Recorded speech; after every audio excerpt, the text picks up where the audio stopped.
Hello, welcome to iFanboy Pick of the Week episode 1013. My name is Conor. Kilpatrick. With me is my co-host Josh Flanagan. Howdy. I think I hit the mic. You did, that's okay. And joining us is our newest eccentric benefactor, Sietel Singh. Welcome, Sietel. Thanks for having me. We'll get to Sietel in 1 second, but in the meantime, welcome to our show. We talk about the week's new comic books. We've been doing the show for 21 years. That's right. Think about that for a second. This week, one of us picked the book like the best from their stack of comics. We called that book the Pick of the Week. We'll talk about that book, other books from the week, the Patron Pick, listener mail. It'll be fun. We'll have a good time. No one will get hurt. Here's your spoiler warning. Exercise some caution. Before we get to the pick itself, let's meet Sietel before we get going. How are you doing? You're coming to us from Australia, correct? Yes. In the bush? In the bush, in the outback. So about 7 hours from Sydney and 7 hours from Brisbane, right in the heart of red dirt. And if I wanted to see a kangaroo any day, it's kind of a 2-3 minute walk to go see them, but they're not the super huge. Is there anything special about seeing a kangaroo at this point in your life? No, not really. No. Yeah. So it's like if I see a deer out here, like I like it when they're in my backyard or whatever, but they're everywhere. It's not. Yeah. But you had also mentioned, and I'm so sorry to stereotype the area, but there was a big spider. There was a bite. Yeah. Yeah, I got bitten by a redback spider last year, and it made me quite sick. So I ended up in hospital, and I don't like that at all. It was one of those things where I wanted to share it with friends overseas, but I just knew if I tell them this story, they're never going to visit me. I immediately thought that. I was like, well, I'm never coming to visit you. I'm sorry. So you may be wondering what's Sietel doing here. Well, so when we set up the show at our Patreon, we created a level on the show that we initially thought as a joke that because no one would ever do it. It's called the Eccentric Benefactor level. And if you support the show at that level, you can come join the show for an episode. And Sietel's the second person to do that. We had someone back in 2020 during the pandemic join. And so it's an illustrious small club that you are part of, you and Damien. And so thank you for joining. Thanks for the support. First of all, thanks for being a patron, but we're excited to have you here to talk about books. But also, you've been listening to the show for 1 million years. Is that, like you said? 2006. I looked back because I beta tested Gmail, so I've got all my emails back till about late 2003, early 2004. Mm-hmm. So 20 years. And, I just remember telling a friend I was living in our nation's capital, Canberra, and I was saying, "I listen to this iFanboy podcast. You know, I know you don't like comics, but they talk about other stuff." Thank you. And are you a lifelong comic reader? Yeah, I grew up at the top of Australia, but I was born in Malaysia, and my first introduction to comics were a brand out of India called Amachitra Katha. So lots of Hindu legends. My background is Sikh, so all the Sikh gurus and legends are covered in the books there. So it's kind of an unusual start to comics collecting. And then somebody bought me the James Rhodes Iron Man, written by Denny O'Neil. Right. And nice. That was my first introduction to Marvel. And so what would be your sort of your favorite stuff? Just a couple of books that you love or characters or creators? Anything X-Book I love. Hugely committed to the X-Men. Creators, look, grew up loving Morrison and Ennis. Have had the chance to sort of have conversations with them since, and they're every bit as impressive as I thought. And I really do like how Ennis is adapting his style. Not with everything that he writes, but you know, certainly the Ribbon Queen I thought was pretty impressive. And Morrison he's interesting. Everything. Well, we're gonna get to talk to Ennis on the after show, I think, but. Lastly, if you're watching at home, you may see that Sietel's wearing a scrubs. He is coming to us from his day job currently. It's the middle of the day in Australia when we're recording. So anything could happen. That's commitment. Run out for an emergency. Hopefully not. But let's jump into it. Josh, you had the pick this week. I did have the pick. I forgot about it completely. I was focused on this. I got to say, I finished the books and I worked at it early and I went, I've had a hell of a week. This is like, it's just I'm all over the place. There's a trip coming up, there's work, there's whatever. And there was a couple of things where I was like, well, there was something I really liked and had to I literally had to go back through each one and look. And I was like, oh, right. Action Comics number 1095. This is just completely flaked out for a second. Josh has been having a we're- week. He's been having a long week. I've been having several weeks. The arm is doing great, but no, we're still in the past, in the sort of Superboy era, and this is there was a cliffhanger of sorts at the end of the last one where Clark is like, I can't tell anybody. Maybe I should tell Pete Ross, Right. you know. And then they're out camping in the woods together, and he flies away, and Pete like is awake and sees Clark changing. So this one is all about Pete's thought process after that, and how he goes through these stages of accepting, or It's almost he's like really stages of grief. It's almost like he was really angry for a while. Why doesn't he trust me? Why doesn't, why isn't this how I want it to be? And then he basically he has a conversation with Lana, who's just like, we'll see it from his side, and like he comes to accept it, and he goes back to being, and it was kind of like a mature emotional story about kids who had to deal with something that not only is Clark Kent the best person around, but also like the people who he has chosen to be his friends also happen to be just, great people, but also they're all teenagers and sort of working their way through it. And I just kind of enjoyed that little slice of life story after, the military trying to co-opt him in the last couple, and, the big fate of the world, like having the Superboy story and focusing on, the teenager who has all this going on. And I thought telling, good stories in that vein. And then the other thing here that really stood out for me is that, and I don't remember if he did the last issue, but Patricio Del Pesce. Or Del Pecke. We don't know. I don't know. They yell at us all the time. Patrick of the Fish. That's what I think that means. I think he was excellent. Yep. And I got a lot of I'm like, there is a whole lot of Chris Somney going on here in the best way. Did the art, so did, pencils, inks, colors, and just captured what it was. I just thought, wow, Mark Waid, you lucked into like another Somney. And it was just perfect. And it was a gorgeous book, a thing that isn't necessarily full of action. But people's stories. So he had all the acting, and I thought the lighting and the shadows that were in it worked really well. Just a really fun little package. Not very huge, it wasn't, just at the end of the day, I was like, what an enjoyable sort of issue of a comic book that I kind of didn't expect in any way. And that's my argument. There were several books this week that I quite enjoyed. This was one of them. And you talked to me before you made the picks. You're like, I'm not sure what to do. And I thought, well, it was a kind of a weird week. And some of my picks were a bit unusual. And we'll talk about at least one of them on this show. But this kind of like G.I. Joe was a really terrific one-shot issue.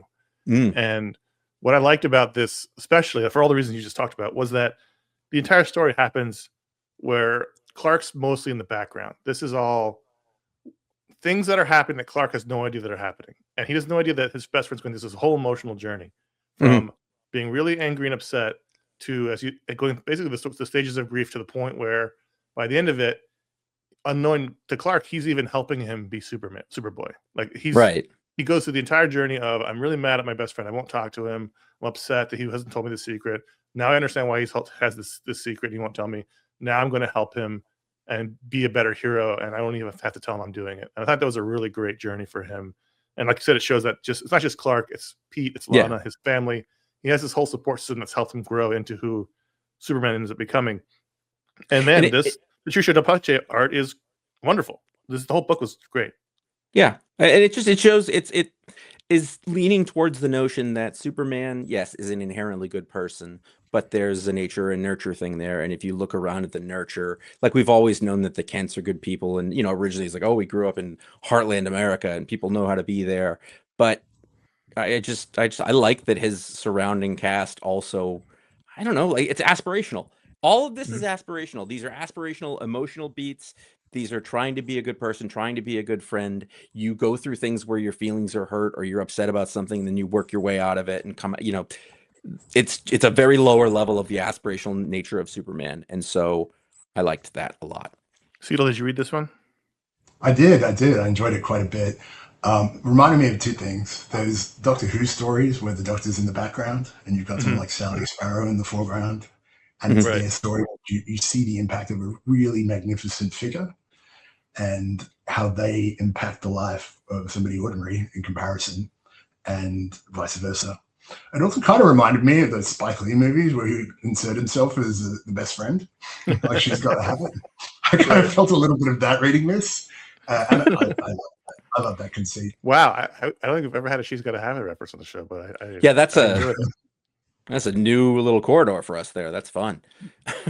I'm happy about that. Yeah, I'm scrolling through it as we talk, and it's gorgeous. It's gorgeous, but also it still has like the fun Superman moments that are happening. Like, he's constantly being called away, and now Pete understands why. And we see, like, in a page what he's been doing. Like, he's fighting a lion, and he's helping this guy who felt like a tree fell on him, maybe, or in his people's boats. So you get these brief snippets of what his day is like and how that affects the people around him he disappears. You know, it's a classic superhero conundrum. He's a bad friend. He would be a bad boyfriend. He's a tough son because he's got to constantly run away. And what did I just see that in? There was something where the character or was that a comic? I don't know. Where just the character kept running off and coming back. It's something recently. Anyway, two things I that's my brain really is liked working right now. In the art. Like, if you look throughout, when Superman's flying or jumping or whatever, like, they drew a big red streak behind him. Not unlike Red Tornado, but it's just kind of a fun little visual thing to have him flying around. It sort of fit with this art. And then in the last sequence where he threatens the bullies, and I had to go back. I was like, these are the same bullies who were threatening the other kid, and then almost said the F word in there. And I was like, oh my goodness, that doesn't show up in comics very often. So he gets real mad at the bullies. His eyes go red, and you're like, oh, you could burn them alive.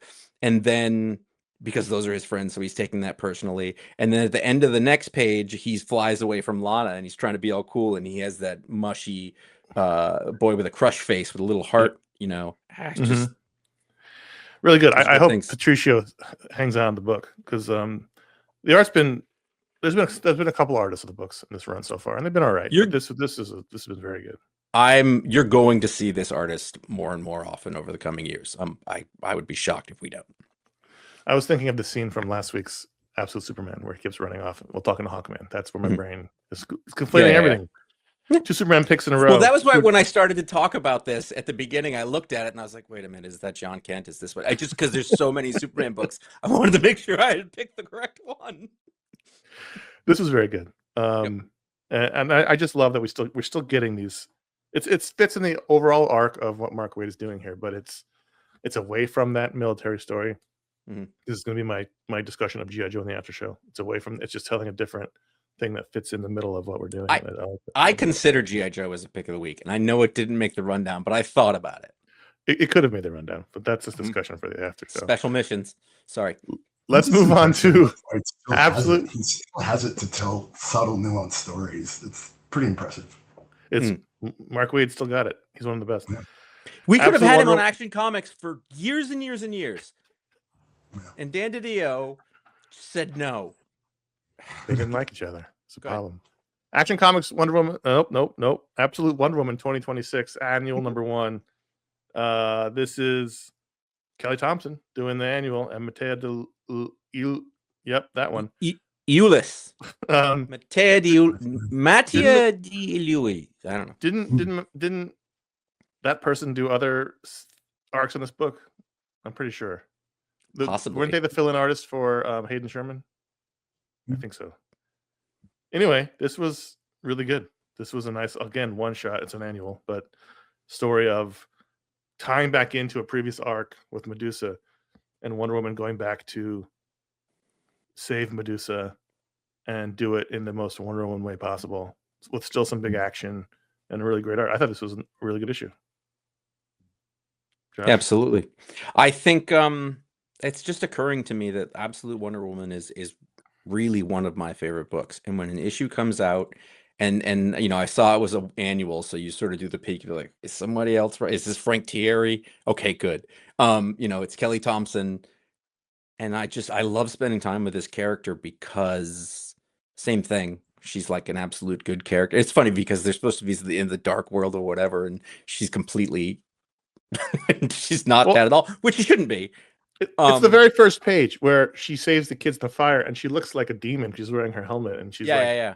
And they're terrified in the second panel. And she goes, "Which one of you wants to wear my helmet?" And they go, "Me!" And then the next panel is the kid's got his fist up because he's wearing the helmet, and like that's Wonder Woman to me. And we love the Tom King book. It's a very different story where it's much more.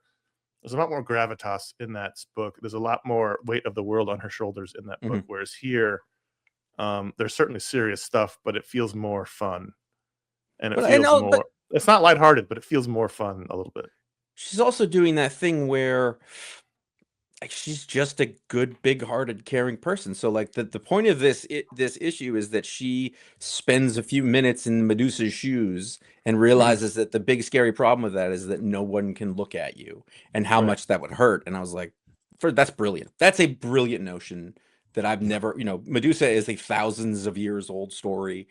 I've never heard that notion. And so you turn around, the monster is actually the victim. And she does that. She does this prayer for Medusa to who is it? Who's the goddess? Is it Artemis? Athena. Over and over as she does all these other, feats throughout the book until finally Athena's like, fine, what do you want?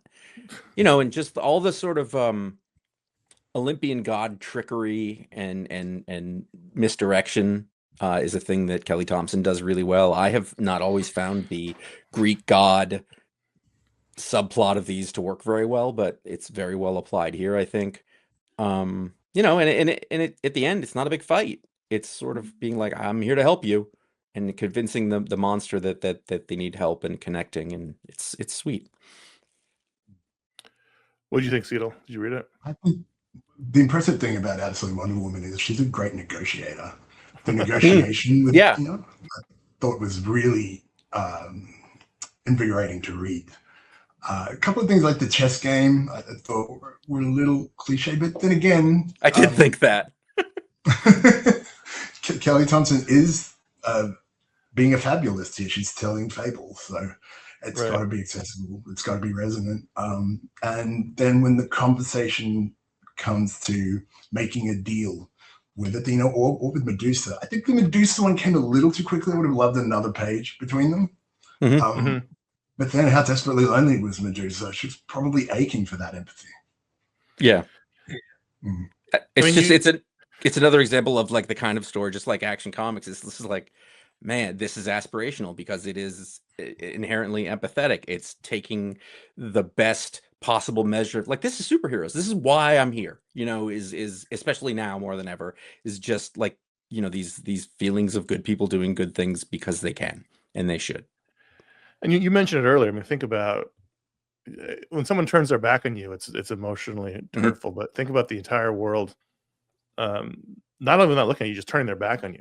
And you can't make a human connection even if you're a god. That's devastating, no matter who you are. And you're right. When she said it, I was like, yeah, that's really hard. And then I was a little concerned with Wonder Woman's pinprick pupils. Does that mean she's on drugs? Sietel, is that I mean, I thought that she needed bigger pupils. Doesn't matter. I thought this was a really good issue. I thought it's funny because again, when you said you were having trouble finding a pick, I was like, yeah, I had 19 books and it was a little, okay. But then I thought about it. There were several that were very good. The first two we talked about so far were among them. Yeah, no, and like these are the ones I considered, but they weren't like. It's not obvious. Like there was one you have to like. Sometimes as you read a book and it's like, that blew my socks off. That was amazing. Yep. But another one, you sort of look through it, you start thinking, and you're like, oh, there's something really admirable about this.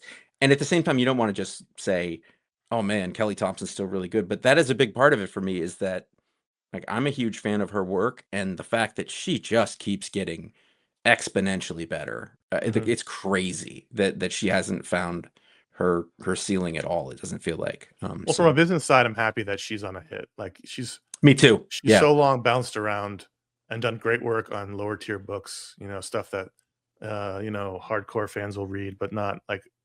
Well, then again, who was buying any books? But she's gotten. she's found herself in this maelstrom of sales on these absolute books, and I'm glad because she's been paying her dues and doing the work, and I'm glad for it. Let's take a quick break. Sorry. What's that?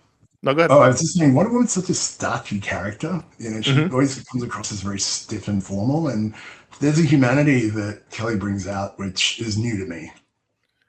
Well, we've been saying for years it's really hard to write Wonder Woman because Mm. of the stature the character holds in the culture, and even great writers like Greg Rucka, it seemed like we're we're crushed on the weight of the character. I think And it's the been movie, the first movie, did a hell of a lot Yeah. to break that open. I think. I don't know, like it was like embodying it in a physical person who could do that. Kind of gave some shape to her for people, which I don't think they had. There's been good Wonder Woman before that. My favorite example before that was Darwin Cooks from New Frontier, but that's different Yeah. Wonder Woman than this one.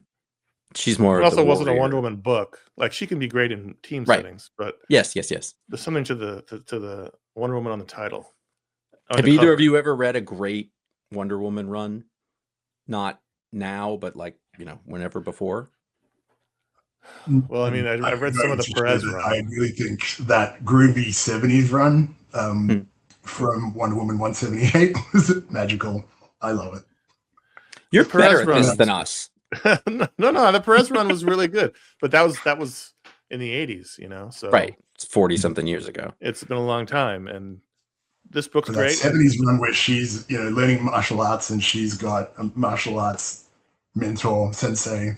It was hilarious and fun, and particularly I was reading it chronologically, and then to have that at such a change of pace, it was like the jarring shift from Doom Patrol before Morrison to Morrison. It's just, but you're saying it was fun. Like they were telling different. I mean, it's just they have to have. Remember that these characters should be fun, and even if they're important to characters, they still need to be a good time. Let's take a quick break. We'll talk about more comics. We come back right after this. Okay, let's talk about World Tree. Sietel, you kick it off. I think this is Tynan's best book. I'm a huge Something is Killing the Children fan. I just love what he's doing with this. It's a little obtuse for a lot of people when I talk about World Tree. I find that they can't quite put their hand on what it's about or what the threat is, but I think it's pretty obvious that the threat is dangerous, whatever it is, and it's doing that thing in horror where it doesn't have to explain everything. I'm going to ask you, because this is a title that I've seen forever, and I'll be honest, I don't always pick up his work. I don't love all of it. Just not bad. It's just what he's interested in isn't always the same thing. But this is one of those ones where I saw, and now they're up to like 18, so I notice it all the time, and I'm like, well, I feel like it's too late. So what is your capsule description? What's the pitch for this? Like, the pitch for this is some friends. I forget where it's set, but somewhere in America. Looks like San Francisco from that cover. It does. Yeah, San Francisco. Of course, it is San Francisco with the Golden Gate Bridge. Yeah, of course it is. They hung out with a genius called Gabriel, and he found something underneath the internet called the Undernet.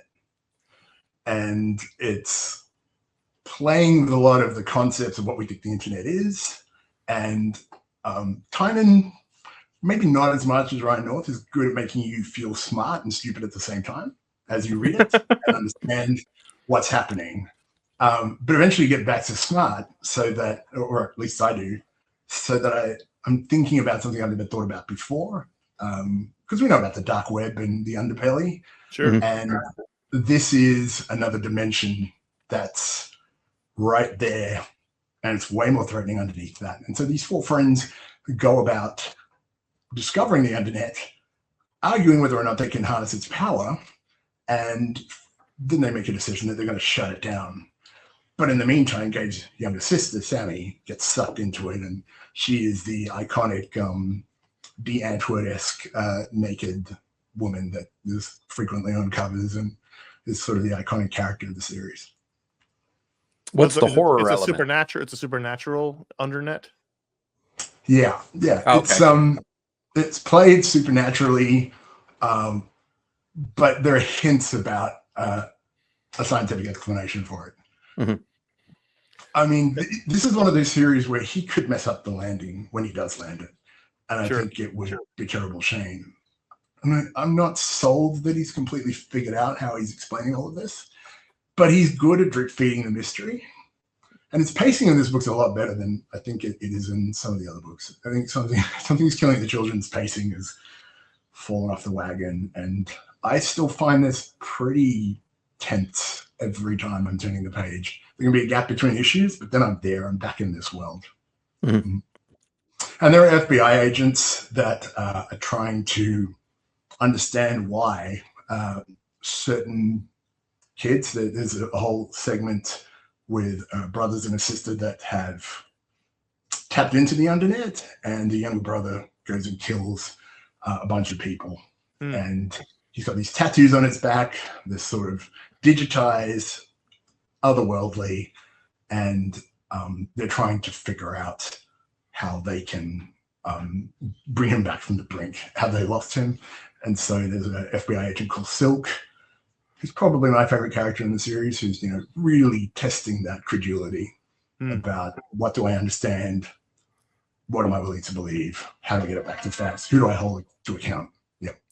Is the art on the cover here, is that Fernando Blanco? Is it the same artist in the interiors? I believe so, yeah. Yep. It's good. Looks good. It has a Vertigo-ish flavor to it. Yeah. I know a Fernando Blanco, but that's not the same person.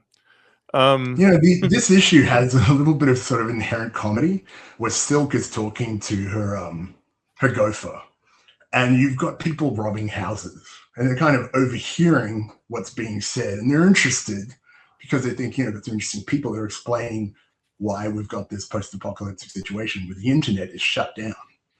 And as there's this info dump, you sort of see the police chasing after some of these people stealing TVs and what have you. It's all very low stakes, but I like that because, you know, there's a tension between what's happening that tells you a lot about the world and this info dump out of Silk's mouth. I like that the cover shows a bicyclist who's been run over by a Waymo.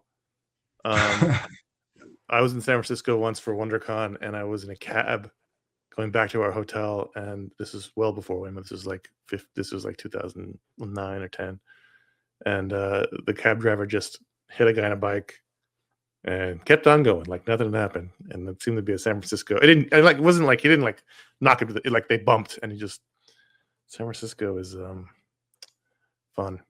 So let's talk about Alien versus Captain America. That was a little diversion into your mind there. I just thought about it as I looked at the cover. I was like, oh, that's much like the time I was in San Francisco and the cab driver hit a biker. Alien vs. Captain America #4, the final issue of this 4-issue miniseries, collaboration with 20th Century Studios. Josh, when I texted you, I was thinking very hard this probably would be my pick of the week because this whole miniseries, written by Frank Thierry, drawn by Stefano Raphael, is exactly what I want from a Captain America versus some other IP book, which is, you know, the first page is D-Day. It's June 6, 1944. The ships are coming on to Omaha Beach. The Germans are shooting at them from their pillboxes and their placements on the hill. And then as the U.S. soldiers get close, right over the top come all the xenomorphs. And I just started laughing. Which is the same thing that we talked about in the last issue, where the bombs coming out of the bomber were right. But it's just like, yeah. This is like, of course we'd be fucked. Like they just come over and they just cut through all the soldiers until the heroes show up. But it just was like, this is all the things you want, including some great, you know, the invaders appear to save the day, like the cavalry, and you got a great Arnim Zola, the Red Skull character, and then it ends as like all Alien stories should, with like the heroes. Did they really win? Because when they pull Cap out of the ice, there's a xenomorph. Face hugger. There's a face hugger in there. So I thought this was really well done. I give Frank Thierry tons of credit. It was a really fun mini. And also, you know, we have a lot of Cap angst. There hasn't been a great Steve Rogers book in a while. I'm hopeful that this Chip Zdarsky book, now that it's back in the present, will be good, but they just seem afraid to write him. And this feels like the best Steve Rogers story I've read in a long time, where it totally gets him. It's totally right. It makes sense. It's just a shame they only will write those stories taking place in the past. And I'll read all those stories because I love Cap in World War II, but I just wish we would get a Cap story this good in the present day in the regular books. But what did you guys think of this issue? I did consider it. That's what I will say. For a second, I considered it, but it was a little of the, well, this was just good like it was last time. But like punching way above its weight. which is just, you know, compared with expectations and what we got in the end. You're right. It was just fun and exactly the right level of serious versus, you know, not lighthearted. That's not the right word, but silly. And little things like it's not Weyland-Yutani, it's Weyland-Yutani Stark. Yeah. In the present day, and then the Vision, the character at the end who's the Vision kind of, but also kind of a synth. So there's a mix of the Avengers lore and the alien lore, and it's like all these. I think Terry did a really good job of taking the two lores, mixing them together, making a compelling story.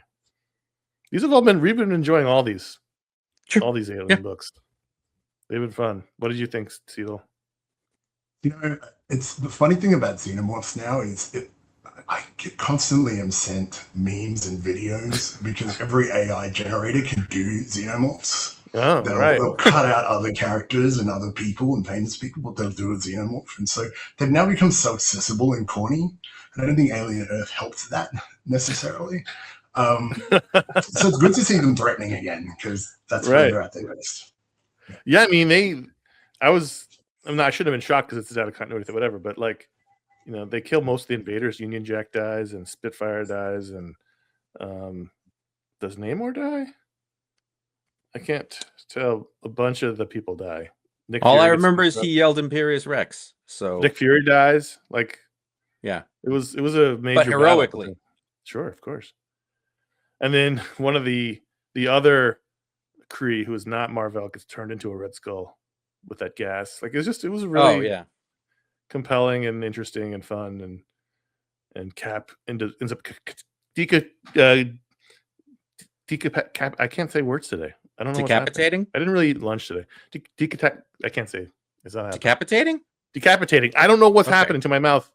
Red Skull alien with his shield. I don't know what's happening. I'm feeling very hungry. That's probably what it is. I mean, I'm still a fan of beheading. Beheadings are great. Beheading would have been much more easier. Mm-hmm. This is I mean, like, the silly is you've got the Queen Xenomorph alien, and it's kind of Red Skullish, and it's talking just as if he's regular Red Skull. My dear Captain. I was like, this is ridiculous, you know. So, it's everything you want. Oh, I did have. There was one. I'm trying to find it. There was one panel where. Oh, here it is. Where the dialogue for Cap, I was like, no, especially 40s Cap. Thierry has Cap saying, in response to something that Marvel says, "I see, and how, pray tell, is said device getting on the Skrulls person exactly?" I get that he's trying to make him sarcastic, but there's no way in hell that I don't disagree with you, but I did not notice it. 1944 Captain America talks like that. Probably give him Eagle and Water read when he was born. So this is fun though. If you haven't checked out this series and you like the kind of, you know, 40s invaders Cap, this has been a really solid one, I think, and worth reading. It's only 4 issues. It's a fun little romp. All right, one more break. You mentioned lines of dialogue where they don't quite sound right, because there was a line where Athena says to Absolute Wonder Woman, "I like your game." And I thought, would she say that? Joe Kelly does that a lot in Amazing Spider-Man, where I like he's trying to bring in lines that don't fit. I don't know. This thing I noticed with him. Anyway. There's a lot of middle-aged comic writers trying to write like young people. Yes. Let's take a quick break. We'll be back with more comic talk right after this. All right, Josh, I want an update on She-Hulk, Planet She-Hulk number 4. Planet She-Hulk, and I don't even remember there's some event where Hulk and everybody went off to space, and I'm not paying attention to that, or if it's over or not. No, it was Imperial. We read it. Was it Imperial? Well, This is still going, because basically Bruce left Jennifer. She's like, he's like, can you take care of, what's the name of the planet? The Scar? Yeah. Skarsgård? Take Peter Skarsgård. Can you take care of this planet for me? And she doesn't want to, but she's like, fine. And so she's dealing with all the internecine squabbles of this alien world. And and I kept reading it every time. I was like, wait, am I enjoying this? And I am. It's Stephanie Phillips, who does great comics, and it's been fun. It's like one of those little side books that, you know, and we don't have a She-Hulk book anymore. Anyway, in this one, the bad guys get Jack of Hearts, somehow like mind control him or wipe his mind or whatever, to use him as a weapon against her, and she's you know, going through the whole thing. And I was like, wait, did they break up? I don't remember one way or another. But either way, Has he she been in the finds a book way the whole time? No, like he showed up at the end of the last issue to fight her, and it was like, what?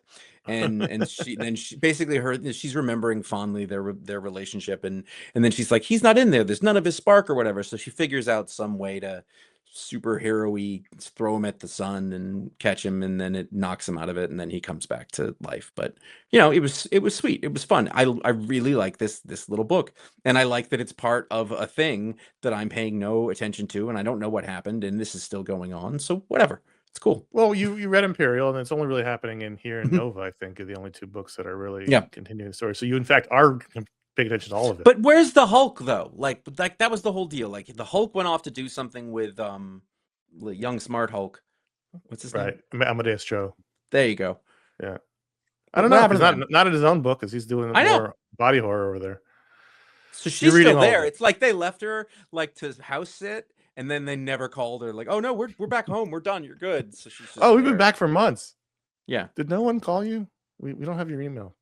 Well, I'm glad it's enjoyable. I didn't even think about reading it as much as I loved the She-Hulk book. Was one of our favorite books because it wasn't Rainbow Roll, and it was dealing with the Imperial stuff, which I didn't super love, so I just didn't read it. Every time an issue comes out, I go, am I still reading this? And then I think I am, and I read it. Oh yeah, I liked this. There's a great turn, basically a character in here that you do not expect to wheel around and be the bad guy does on the last page. Very classic sort of comic book stuff too. When I was looking through it to get the creative teams, I did notice there was some X-Sex happening. Yeah. Well, that'll happen when you're on a planet. Sure. Sietel, help us make sense of Black Cat #7. I didn't even notice the giant Venom tongue on the cover until just now, which might have prepared. I think they're a great pair. I've been enjoying Felicia with her appearances in Fantastic Four. The Felicia that's wants to be friends with Sue Storm is the best version of her that I've seen recently. But these two are great. I'm not even sure. Mary Jane. They had that mini. Yeah, Black Cat and Mary Jane.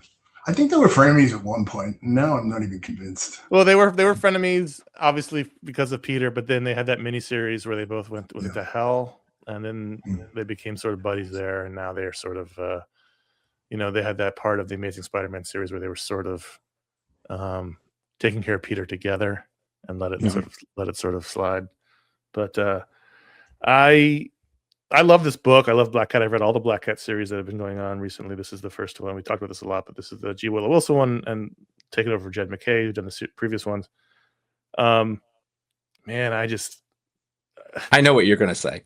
I just don't like what they do to Mary Jane. She doesn't need to be a superhero, and even worse, that she does not need to be Venom. I don't know why her Venom is gold. I'm sure there's a reason for it, and I don't really care. But the only argument I can make for that is it's not. It is a Silver Age trait. It is a feature, not a bug, that you take a character and you give them wacky powers. And while I find it annoying because I really don't like Venom and or at least that like constantly like there's an irony to it that you can't deny. And the fact that Felicia is so freaked out about it too is just like, okay, this is normal to not feel this way, but fish out of water. Okay, it kind of makes sense. I don't want it to stay that way, but let him have a weird adventure. I'm cool with that. I have a hot take on this. Firstly, I think of Black Cat, which is just these two having nights out on the town every issue, would be incredibly worthwhile to read. It'd be awesome. That's my favorite kind of book that hasn't regularly come out from Marvel or DC. But I actually think Mary Jane is Venom, big potential with the right kind of writer. I haven't found the right writer for it. There's a novelist called Hallie Butler, and she does these really good sarcastic skewerings of Gen X and of millennials rather. And that's better. Yeah, I think if you gave Hallie Butler a chance to write a comic, she would just do magical things with Venom, Mary Jane, or someone like a Tessa Moshfegh, if you've read any of her stuff. Short story writer who ended up doing My Year Off, and a couple of books got turned into movies. So they're very sardonic writers with a great sense of satire, and that's where I think Venom Mary Jane needs to live. And I think there's something really meaningful to be written there. I don't know who that's currently in comics can do that. It's almost from out of comics. Well, according to the press release we got today, Al Ewing is writing Mary Jane Venom in the Venom book, which I guess is still going on. I've got a Venom blocker where I don't even see Venom. Like it's like, it's like there's just a blank spot in the culture. But I don't know if it's a new, but Al Ewing is writing Venom that she is the star of, and they're crossing over with Null, and I don't care about any of those words for the most part. But no, you're 100% right, Sietel, that the two of them together are incredibly fun. There's something really fun about. There's always a tension, even if they're friends. There's a tension there because they both love the same guy at one point, and so there's like a little rivalry that they even have fun with between the two of them themselves, even though they're both pretty much over hating each other. There's still a little bit of a rivalry, and that's fun, and they're great. G. Willow Wilson's did a great job with this book. Yep. And I've been enjoying it. And Gleb Melnikov is really fun, a little cartoony, but really great with the action. And the cartoon is not a criticism. It's just it's a little bit more cartoony than the previous artists. I think it's really great. And the stakes are often small. Like in this one, it's like Mary Jane's being blackmailed. She's worried about her tape is in reputation. the negative zone, and they have to go get it. And But it's just a bad audition she did. It's not right. like It wasn't even a sex tape. or It was a really bad audition she did when she was super young and hadn't taken acting classes yet, and so she needs to get it. But it's in the negative zone somehow. And so sure, let's do it. So I've also been enjoying this book. I'm really happy when it comes out. Josh, you're tell the people. All right. Listen, we are listener supported. I'm looking at proof of it right now. Directly support the show, become part of an awesome community on Discord and Facebook. You can vote on the Patron Pick. You can get a Patron Power Live on the show. If you really commit, you can give out a Patron Power Live on the show, as we'll find out later. At the $10 or higher a month level, you get an ad-free version of this show. And you can download in the pick of the, oh Jesus, I'm doing well today. Okay, so the pick of the week show will be out a day earlier for you. That's also the ad-free version. You will get access to the iFanboy after show on Sundays, where we will talk about all the books that we read that didn't make this show. There are a lot this week, is what I'm going to tell you. It's a cornucopia of publications. There's a discount if you sign up for a full year, and you can give and receive gift memberships. Again, that is patreon.com/iFanboy. Let's let the patron make the pitch. Sietel, why should people be a patron who aren't? Listeners who aren't. Is this fair? Do it, Sietel. This decision was easy to make. To be honest with you, I probably would have done it sooner if I'd thought of it. The insight you provide on a weekly basis, very gently, super valuable, because we all have stressful lives and we want to learn stuff and we want to engage in a relatable way, and that's what you guys excel at and have for so long. Even when I'm disagreeing with you, and there's rage building inside me, there's good arguments that you present, and I have to stop and think, well, I don't always want to be right. They've got a good point there. I like that. And so you do change minds, and that's why you've had the staying power and the longevity. Well, thank you. I appreciate that, and that's how the show keeps going. I actually really like that, and this is going to sound like I'm shining your shoes. I'm not. We've been talking to you for a few minutes here. You're very intelligent and well-read, and the fact that that's what's going on, and you've chosen to keep listening to us, that makes me feel good about myself. So thank you for that. All right, moving along. iFanboy.threadless.com. It's our merch store. We have 23 designs that are available to put on. Threadless is primarily t-shirts, but man, there's a lot of other things you can have it put on there. You can go to ifanboy.com/support. There's a direct donation link via PayPal. Nice and simple. If you I want to contribute some way and I don't want to deal with everything, that's where you do it. ifanboy.com/Amazon. That's a general shopping link. It's an affiliate link. Doesn't cost you anything. It helps us out if you're going to order stuff anyway, and you do it there. Go through that. That helps us. That's awesome. Thank you. And finally, bookshop.org is an aggregator. I feel like none of these apply to you, Sietel. Sorry. Let me ask you a question. Amazon Josh. doesn't work. Do you think we should change ifanboy.com/support to ifanboy.com/money laundering? Like, I think change the link name. That was a thing we were not going to talk about on this. Right. I know. Okay, you're right. Just because of the illegalities. Our lawyer Murray said not to talk about it. I get it. Great pull on that name. I think you just grabbed it and had it. Bookshop.org, where applicable, we will put links to books that can be bought from there through that site so that you can help out local bookstores and order your stuff from there. Let us move along. I have nothing to do with this part. You said at the top of the show you're a big X-Men guy, and we were talking before the show, and you said you had a lot of X-Men, not a Cyclops feelings, a lot of Cyclops thoughts. We have a Cyclops miniseries. Issue 1 is out this week from Alex Packnadell, a name I don't know, but he's a 45-year-old British writer. Shocker. And Roger Antonio. What were your thoughts on this issue, on Cyclops in general? So I love Packnadell. He did the Infinity comics through Krakoa and post Krakoa. Oh, okay. And they were some of the best storytelling, not really in Krakoa, but certainly post Krakoa. He picked minor characters and gave them a lot of pathos and made their situations relevant. And for huge fans of X-Men mythos, it was a breath of fresh air and kind of hit the sweet spot. And I've loved Cyclops for a long time. I was a huge X Factor guy. The assertion that he's a good leader, because my buddies Alicia and Justin at the ex-wife podcast believe he's a good leader. I just don't see it. In any kind of leadership book I've ever read or ever training course I've gone to, Cyclops is the epitome of a bad leader. He's a great one-man show. So this book makes a lot of sense, and I enjoyed it.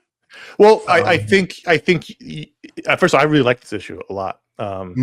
This has been one of my favorite. There's been a bunch of new X-Men miniseries lately with Magic and Colossus and Storm and Psylocke and other ones. Other this was great. I love the Roger Antonio art. I thought it was really, really nice. I mean, I've seen his name before. He's really good. I don't love the giant black eyes that they give Beast now. I don't know why they do that. I don't understand. I don't love that, but that's not him. Everybody does that. There was a bit in the beginning where, and this is, I think, ties into what you were saying, where he's like really mean and gruff to his team. He's like, I want soldiers, not students or whatever. And it's just like, he sounded more like Batman, like old angry Batman in that instead of Cyclops. That's not the Cyclops who's in the Jed McKay book recently. Apparently, well, pretty similar. The writing that Packnadell's brought to him is pretty similar to the Jed McKay version of Cyclops. But then the rest of it is really good, where he goes back to his old orphanage where he was raised with his brother, and I thought that was really all great. And what's funny is I read a lot of X-Men in the 80s and 90s, and I just somehow, like, in between the raindrops, missed the Reavers. Like, I must have read Reavers comics, but I don't know anything about them other than they're cybernetic and they hate the mutants. But they're the main villains here, so I'm kind of curious to see more, because I just don't know anything about them very much. I don't know how I missed them, but I thought this was as a package was really fun. I was really happy when it ended. Like, wow, that was great. Would you say he's one of your favorite X-Men? He was one of my favorite X-Men. I haven't loved how he's been sort of dealt with over the years. Really second fiddle to Jean. I love the loyalty. It's just often he's super subservient. And there's a version of that story where he is being, the good husband, and it's frustrating and it's cramping his masculinity. But I just look at how he handles Quentin Quire, Kid Omega, right? He has no grip on that character. He shouldn't be leading that character. Right. And maybe that's the point of it. The point of it is to show how barely in control of these X-Men he is. But the fact that people walk away with the conclusion that he's a good leader, something's missing there. They've made him into the master tactician in Marvel, and I don't see that either. But they keep telling me he is. But I really didn't like the issue. I'm looking forward to reading this whole miniseries. I was pretty happy with it. All right, so those are the books we wanted to talk about. But at patreon.com/iFanboy, every patron of the show gets a vote to add a book to the rundown. Sietel, did you vote this week? I will vote next week. He did not vote this week, which makes sense. This week, the winner was The Center Holds #1 from Boom Studios, written by Larry Hama, art by MD Doc Bright, colors by Josh Burcham, and letters by Janice Chang. This book is interesting because MD Bright died 2 years ago, so it's been in the can for a while. That's right. Something seemed off about that. So I don't know if people listening have put this together, but Conor and I are pretty big fans of the G.I. Joe comic book series, and Larry Hama and MD Bright worked on a lot of the G.I. Joe comic Well, book series, so I was yeah. like, "Oh, this is interesting." Mark Bright was his name. His initials were M. I guess his middle initial was D. So he would be credited as MD Bright, Doc Bright, Mark Bright. He was credited by all kinds of ways in the go-go 80s when nothing mattered. An artist I loved as a kid, one of my favorite artists probably as a kid. He, in my eyes, brought a level of artistry to the G.I. Joe that wasn't there for the most part. When he would do books, suddenly it was like a whole other book. But also he did things like Emerald Dawn at DC, which was a retelling of Hal Jordan's origin, which I loved. He was an artist whose style really spoke to me when I was a kid. And I don't know the last time I've seen the art by him. I mean, again, he's passed away, and I believe from what I've read, all 4 issues of this were drawn by him. I don't know why it's been in the can. It hasn't been released, but here we are. I want to invite Sietel to give your opinion on it first, because it's the patron pick and you're a patron and you're here. Okay, but that's before fine. I will say that, I saw that it was them and I saw the pitch for it and I went, "Oh, this is not going to be good." That was what I thought before going in. I thought this could be really rough. And so I will comment on that in a bit after this has begun. Go for it. So for me, the MD Bright Mark Bright run that I was first familiar with was Iron Man 201 onwards. I think he did a chunk of issues. He might have been inked by Layton. And he drew this character, Bethany Cabe, who was a love interest for Tony Stark. And I think I'm remembering this. Yeah, just really, really great art, very expressive art. He made the AIM scientists look genuinely creepy and awful, and he did a great Silver Centurion Iron Man. That issue 100, where Cobra Commander takes over an entire town and brainwashes them. What he was able to do with the art in that run was incredible. He did most of G.I. Joe from 89 to 106. Like, that was a pretty major run he did. And keep going. I'm sorry. No. It was just his expressiveness, I think, is one of the great things about Doc Bright. And it didn't really matter who was inking him. That expressiveness was what I tuned in for. It's why I read Quantum Woody, which I didn't think was a particularly good comic book, but he was drawing it. I mean, I think if you asked 12-year-old Conor, he would definitely be in my top 10 artists, like, alongside Jim Lee and all the guys at the time who were like the big names. But I just really loved, whenever he drew a book, I really loved it. So what did you think of this issue then, Sietel? I liked that there was when I had the 2 panels with landscapes or cityscapes, I think I'm going to enjoy this. And the interplay between the characters, sure, I don't know that too many of them are memorable. But seeing Larry Hama, just that line one of the villains says about that's not even alliteration. It's like he's a parody Cobra Commander. I just loved it. This is kind of a fan service book, but remixed in a really interesting way that I'll definitely be reading the second one. Actually, that is a good point. I think it's important to mention that this was a fan service book. I believe a wealthy fan paid for it. Oh, wow. Jeez. Yeah. So and a percentage, it says the percentage of the sales from the book will be donated to the Hero Initiative. Yeah. Also. So I'm not even sure this takes place in an America, but it's all different. All the cities have different names, but it's about a superhero team in this city. It's basically it's a Justice League and an Avengers team, sort of fighting crime. And Josh, I will let you get to it 1 second. I will just say at the beginning, the first couple of pages, I thought, wow, this looks great. He's still got it. And then I thought this book would have been right at home in like 1989. Like, this feels like a second wave, even though it's before that. It feels like a second or third wave Image book, like after, all the main guys put their books out and they brought their buddies over and they did their books. And a lot of the Image books felt like this, like the kind of unmemorable characters, but with names like Cyber, and they just had that vibe to it. But then, as I read more, I kind of got into it. I really liked that a lot of it was about bureaucracy and budgeting. And then by the end of it, there was a pretty big twist or reveal at the end that I thought was really interesting. So I kind of liked it. I went in with that expectations, and I found myself very quickly getting lost in it in the good way, not the bad way, where you've actually got all of this stuff going on. Like, it does look like an old book, but also kind of not really. Like, you're just like, oh, this guy's a great comic book artist. So I don't know Yes. how old he was when he passed, but to me, 68. this isn't the work of a person who's lost it at all. I was really just impressed by just how much of that magic is absolutely still there. And every panel is just jammed like a sandwich with too much stuff on it, but in the good way. Yeah. And there's all of these different characters that we do not know.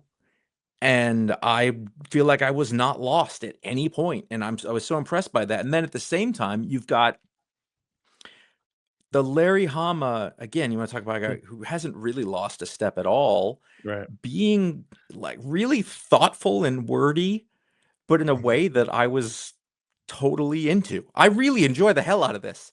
And I got to the end and I was like, that's surpassed every expectation I had. And even like on the surface, as I'm looking at it, trying to describe what I like about it, I don't know, because it doesn't look like something I'd like. But whatever sort of like weird mood was put into the words that, I mean, the thing is, it's not like one of those image books because it's coming from a different perspective. No, the aesthetic of it. No, I know, get that. So, but when you look at it and you're like, okay, I see what this is totally what that feels like. But as you read it, there's a narrator who's talking about like what is with humans being like selfless? What is that about? And that's sort of the treatise that's going on underneath. And we I don't know, we meet all these different people. There's the guy who jumped off the building, so he get caught by the woman and is selling her equipment, and then they pass a car full of other people and they're like, she's hot, and that keeps coming back around. And then somebody asks, I don't know his name, somebody asks the woman out at the end. She's like, and there's this little theme where I think a couple of different characters say, I don't think that you'd really like me if you knew me. I don't know, just all this sort of that subtle, was really interesting stuff. Was that they're a team, but they don't know each other and they're not friends. Yeah, they're coworkers. And so they're almost but they're even almost strangers because they're coworkers who wear masks and don't reveal their identities. Right. Like, and so you're right. So the main hero, Skyber, she's the one we see for the most of the issue. She's the one that people are constantly remarking on her beauty. Mm-hmm. And then one of her teammates asks her out at the end. She's like, "Nah, you wouldn't like me if you knew me." And then she goes home, and that one the reveal I was talking about earlier, and this is a spoiler warning, is that she takes her arm off, and she's just got a stub instead of an arm, and then she takes her face off. Yeah, and she takes her face off. We only see in shadow in the great Larry Hama way, where he loves to hide faces. Mm-hmm. We don't even see what she really looks. So like that's not her. So all the people that keep talking about how pretty it is, that's not even her face. And the guy who wants to ask her out, he's attracted to her, but that's not her. Like that was a really interesting twist.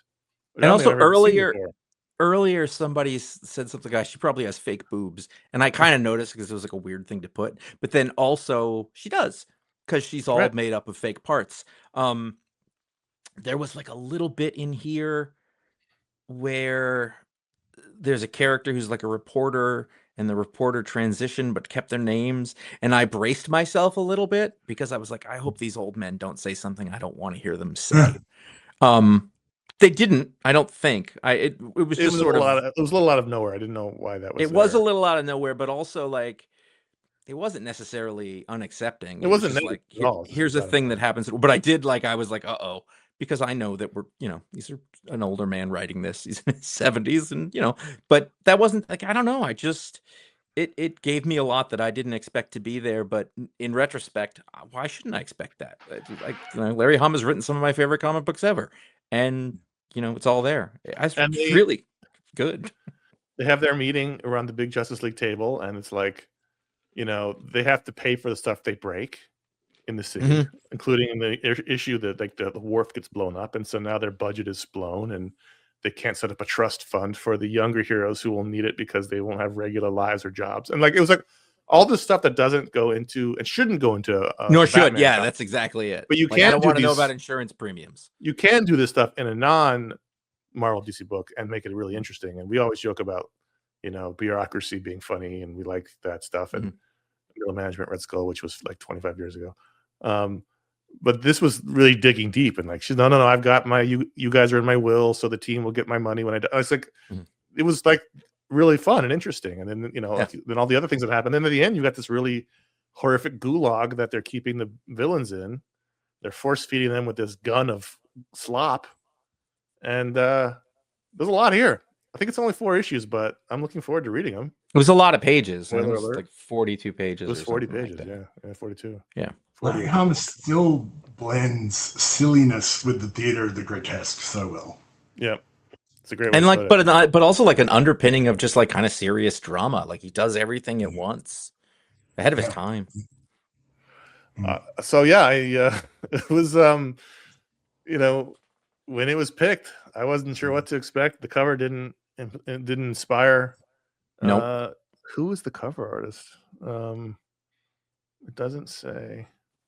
It should have been a. Oh no, it is MD Bright cover and Joe Quinones. I guess he drew over Bright's pencils. It's probably those inks. Yeah, such a weird title. Like the Center Holds is the worst doo-wop band name I've ever heard. There was no elucidation on that. We didn't. I still don't know what that means. It doesn't sell well if we get into the business of it. Like the title's not great. The cover doesn't tell you anything. You see, it's just a bunch of characters you don't know, and it'd be better to do a group shot. Like just do a traditional hero shot of the team. But like you can't really see the heroes very well. They're sort of in the background. The main character in the cover is a villain that's not even in the book, and so. I mean, I really did think though, this sort of like, who's this for? I think this is largely for me in a way that I wouldn't expect it, but I don't know who else this is for really. But great, whatever. Good for me. All right. Well, let's do our ratings here. Ratings on the Center Holds #1 from Boom Studios, Larry Hama, MD Bright, Josh Bertram, and Janice Chang. Ratings out of 5. I mean, is it crazy to say 4? I'm leaning at 4. I don't know if it's an objective 4, but it's a subjective 4. Yeah. 4? I'm going 4. Josh is going 4. This day, when I read it. On this day at this time. Yeah. Sietel, what is your rating? I enjoyed the uncertainty of it. There was a real threat. I mean, that guy hanging in a bubble in the air, he could have fallen and died. Sure. It's completely and it kept getting smaller. Yeah, it's a 4 for me. Yeah. And would either of you have read it if it hadn't been the Patron pick? I wouldn't have, honestly. I would have. I didn't hear about it. Like the title, the cover, like I just didn't see it. I saw Larry Hama and MD Bright. I was like, well, I'm going to read that because. So yes, I think I didn't see it at first, but I would have read. You told me about it, and I went, oh, I got to read that. So yes. Sietel, would you have read this if you? It was on my radar. Okay. Yeah. And then finally, are we all? You read all the books. Are we all sticking with it? I'm sticking with it. I'm going to read issue 2. Yeah, me too. Same. Yep. I mean, if it's a 4-issue mini, then great. It's not going to peter out. They're going to tell their story, and then we'll all have read a story. And Patreon.com. It's definitely not going to be late. I mean, it's got to be done. Patreon.com/iFanboy. Every patron gets a vote to add a book to the rundown. But if you're a patron at the $5 or higher level, you get a patron power live on the show. Have we given you a patron power, Sietel? I don't think so. We're going to look into that. Oh, you're probably on the list. There's a long list. This week's patron power goes to Devin Gannon, and Sietel is going to give it out. It's a comic book name. It is a comic book. So I'm a pharmacist, and one of my hopes was to bring a really interesting concept that got mentioned a lot during university that I've been trying to roll through as a metaphor in all sorts of things. It's called dixotropy, and it's the shearing ease with which a liquid goes thicker to runnier. So honey, the more you spread it, becomes runnier. That's dixotropy. That is the property that's at play. And so, I was, straining to impress ex-girlfriends and saying, the chemistry we have, it's like dixotropy. And, it was just clunky every time. How'd that go? Power, he's got projected social dixotropy. That means he can imagine someone somewhere in the world that's struggling to perhaps meet their great mentor or meet the love of their life. And he can project a dixotropy so it shears through the social barriers and enables that person to connect. I could use that. Interesting. I don't want the power. I want the effect of the power. Does it work for him too? Yeah. It works for him. Yeah. So basically he can catalyze other people, and there are no barriers to him connecting to anybody. And that includes animals. You know, if he wants to become buddies with an orca, he just uses this predicted thixotropy, and he can pal around with an orca without any threat. So his superhero name is Social Lubricant? No. All right, Devin, you can make life a lot It's good easier. work. That's good work. It's a good power. You can never be on a show with Ryan at the same time. Yeah, I was thinking that too. So patreon.com/iFanboy. Thanks for being a patron, Devin. Thanks for being a patron, Sietel. We will move on now to email. And this week's email comes from Patrick K. from Bethel, North Carolina. This is a repeat champion. Patrick says, with your great knowledge of comics, I have been wondering about a certain trend I've noticed. Whenever there's a story set in a dystopian future, very often the most powerful of characters are dead. But usually among the survivors is the Archer. Why do you think Hawkeye and Green Arrow are usually among the survivors where others are not? Thoughts? Now, I haven't noticed this, but when he said it, I went, I think there's something to that. Mm-hmm. Because there's like lately, maybe this is just a Tom Taylor thing, but whenever, the vampires have taken over, or what was it? The space zombies in Deceased. Mm-hmm. Ollie's always there. Mm-hmm. Ollie makes it through every time. And then of course there's Old Man Hawkeye. I don't know if there's other Hawkeye Go back survives. to Morrison's JLA and the Rock of Ages story, which was in the future, and it was Conor Hawkeye and like the Atom or something. Green Arrow. Yeah, he's not Conor Hawkeye. Conor Green Arrow, right? He was the guy. He was the one that took down Darkseid with his arrow. So it's because it's more fun. You get a better story out of having the unpowered guy save the day. If it's Superman is left, then there's a million ways Superman can save the day, but it's more exciting and more of a challenge if how are these guys going to beat Darkseid? How are these guys going to beat the horde of zombies? And also, if you're in the world and you're the bad guy, you're going to take out all the strongest competitors first. You're going to take out all your strongest, and you're going to underestimate the guy with the bow, right? And so there's an advantage. But also, just that guy's a joke. They're aspirational stories. We've mentioned, and to the people reading it, we're trying to, we read these stories about heroes for some reason because maybe we want to see ourselves in or whatever. And so to have the person be the guy who's only there based on their own talent and hard work and gumption, that makes us happy as readers, I think. And that's why Batman doesn't count, because he doesn't count as the person with no powers because he's Batman. So it has to be right. Who are there? Are there other characters who have no powers, who don't have bows, who are worth a damn? That's the question. Who are worth a damn? Yeah. Does Moon Knight have powers? He's got an Egyptian god backing him. Yeah, but I guess he's stronger. Moon Knight's power always appears to be how he confuses himself. Right, but he's not like, I don't know if his power. He's able to be mentally ill but highly effective. That's a superpower in a way. Does triathlon count? No, he has 3 times the power of normal man. Wildcat. He's just a good boxer. He would be a character who would, like, if you told me, is he one of the characters who would survive through the apocalypse of this world? I'd be like, yeah, he'd be one of them. Although he got killed in something. Yeah, he's dead currently. He got killed in the Absolute. Remember they called him out. Yeah, but he's also dead in the JSA book. Yeah. All the Robins. I was remember the Age of Apocalypse. Dazzler came out pretty well, and I'm the world's greatest Dazzler fan. And I just think if you can sing and play with lights, then sticking around. Are her powers ineffectual enough so that it counts as being not powered? I think Dazzler's actually underutilized in terms of power. I think she rope-a-dopes it with people because she can do some real damage. She was a herald of Galactus. But getting back to Patrick's question, somebody said to me that archers and snipers are really savvy cowards. So they know how to run away from the fights that I think would kill the most powerful in dystopian futures, and they're really savvy about how they stay alive.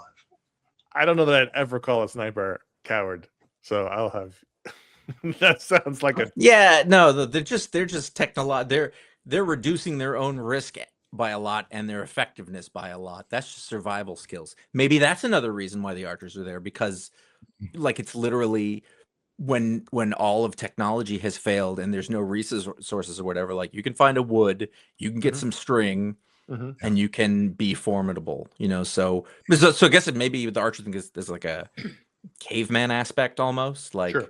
all right, you know, who can be resourceful with the least amount of material, like Tony's. Well, he's got a different thing, but like, you know, powered suit, you can't plug them in, you can't whatever, you know, or there's no sun because the vampires blacked it out, all right, but I still got my wood and my string and a real good aim. Right. I want to believe that, you know, the force that is killing everybody in this dystopian future can appreciate some nice things, an archery technique, you know, maybe just keeping them alive so you can see that technique. A good pianist, you know, war is his game, and wow, that guy can really shoot an arrow. Does Winter Soldier's arm count as a power? Because otherwise he doesn't have any powers. He's just Bucky. Well, theoretically, see, it's an enhanced limb, but it's not. He could lose that arm though, and the question is, would he still be effective? What about Star-Lord? He doesn't have any powers,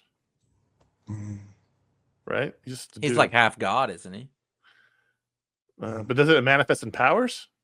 I don't know. He's got tech though. Like you're the one who's read all the Guardians of the Galaxy books.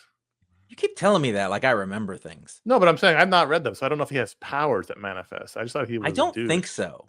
Like he's ballsy and he's got like, you know, the jetpack and the mask and space guns and stuff. But I don't think there's powers. But like there's lots of supervillains, for example, who have like an outfit, a tech outfit or whatever, and that makes them. But that's not the same as an archer. So an archer's got a real specific skill. Like that's not Stiltman. Or even Sam Wilson. So does Stiltman have powers, or does he have a suit? He's got special pants. Right, but like, would you classify him as a non-powered character? Yeah. Is Iron Man a non-powered character? Technically, he's just a dude in a suit. But his power is super genius. Yeah. So if he's in a dystopian future without a suit, he's just Tony Stark. He can't. Yeah, but it's harder to save the day. His superpower, which would be like he built his suit like in a cave with nothing around, and like when we saw what was the Tom Taylor one in Marvel where like all the power went away and everything, like he built like his steam powered suit or whatever. Yeah, so like his power is to always to be able to engineer something that will sort of give him that. I feel like the non-powered hero was more prevalent in the golden age. It's just a daring do adventurers who put on a suit and punch thieves. Yeah. Also, there's just a romance about a Robin Hood type character. I just if you're the kind of person who likes superhero books, it's more fun to write. Thanks for writing in, Patrick. Patrick wrote into contact@ifanboy.com. That's how you can write in and get on the show. Good question. Really good question. We want to hear from you, so please do that. If you want to get on the Media Explode show, please write Media Explode in the subject line. That would be great. So now, this month, in addition to our weekly Pick of the Week show, we have our Media Explode show, which just came out right behind the show on the feed. Came out February 12th. It's our 2026 Academy Award picks. It features a brand new iFanboy talking head joining us for that one, so you can go check that out to see our friend Josie on the show. 2 very surprising stories in that episode. Then in 2 weeks, we're going to have our Booksplode review of Life Drawing, a Love and Rockets collection by Jaime Hernandez. And that'll be coming out in a couple of weeks. Those are our extra shows in February. You can check those out at ifanboy.com, where you can find over 1,500 shows. They're all there on the feed, wherever podcasts are sold. And never miss a show. Find out what the pick of the week is before it comes out by following us at iFanboy Comics on Instagram and Threads, and ifanboy.com on Blue Sky. Individually, we are CS Kilpatrick on Instagram, J. Flanagan on Instagram, and Furious the Somm, SOMM on Instagram to follow Sietel. And don't miss our former iFanboy writer Jeff Reed's video deep dives into comic book history every Tuesday and Friday across our social channels and on YouTube. Thank you. I tried to speak and then I didn't have air for a second. You got really emotional about it. I understand. I know. It's emotional time. Jeff's such a good guy. It just chokes me up. I'm I'm not kidding. He's like the best guy. Consider writing a review for this show if you haven't, or any of the other ones, wherever you listen to them. So if it's Apple Podcasts or Spotify, or whatever it is, even if you haven't, that is still really helpful for discoverability and our egos. Subscribe to youtube.com/iFanboy, where you can watch the video version of this if you're not watching it now. If you are watching it now, you've already figured that out. And you can watch all the old video shows that we did forever ago, 2007 to 2012, and those Jeff Reed videos we mentioned. Finally, you can join us in the iFanboy After Show, which is exclusively for patrons at the $10 or higher a month level. We're going to talk about all the books that I don't know why I do this with my hands. You couldn't see me in the days before the video, and now I just self-conscious. I did do this. I'm looking at myself. We will talk about all the books that we read this week that did not make this show. And for those of you who like a certain sonorous instrument that makes us go through things faster, that's there. So I don't know if that wets your whistle, but that's the deal. So thanks everybody. Thanks, Sietel. It went by fast, didn't it? I sure did. Yeah. Sietel, do you have anything for the people? Do you have anything to plug? Anywhere they can find you? Be on Instagram? Anything they should look out for? Any places they can go? I do write a comic book. We're doing an update of more free stories on the website. So I'm going to plug it next time I'm on. Okay. But it's called Gene Queens, and it's speculative fiction, workplace comedy, and drama. It's a lot of different things. Is there a website that's live now? Yeah, www.genequeens.com. And there's free short stories to read. Because my background is as a playwright and a short story writer, so I brought that to comics. Great. All right. Well, thanks for coming on. We will link that on Yes. the show post here too at iFanboy. Yeah, if people want to find, there'll be a link on the show notes and in the feed. Thanks for coming on. This was incredibly fun, Sietel. We appreciate your support. We also appreciate you taking the time to come on. I know it's a hassle to do so, but we appreciate it. I don't know if you guys notice, but the time zones between the US and Australia are somewhat onerous. But you did a great job, and you were a great guest, and clearly you've listened to the show and you have things to say, and you didn't ruin the show. So good job. No, I'm great.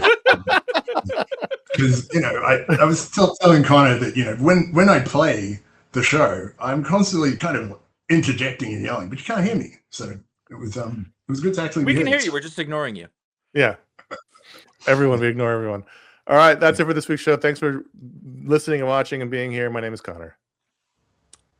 I go last, so you have to say your name. Oh, first. okay. And I'm Sietel. And then I'm Josh. Thank you. I was gonna go, and I was like, it doesn't feel right. I have to do it last.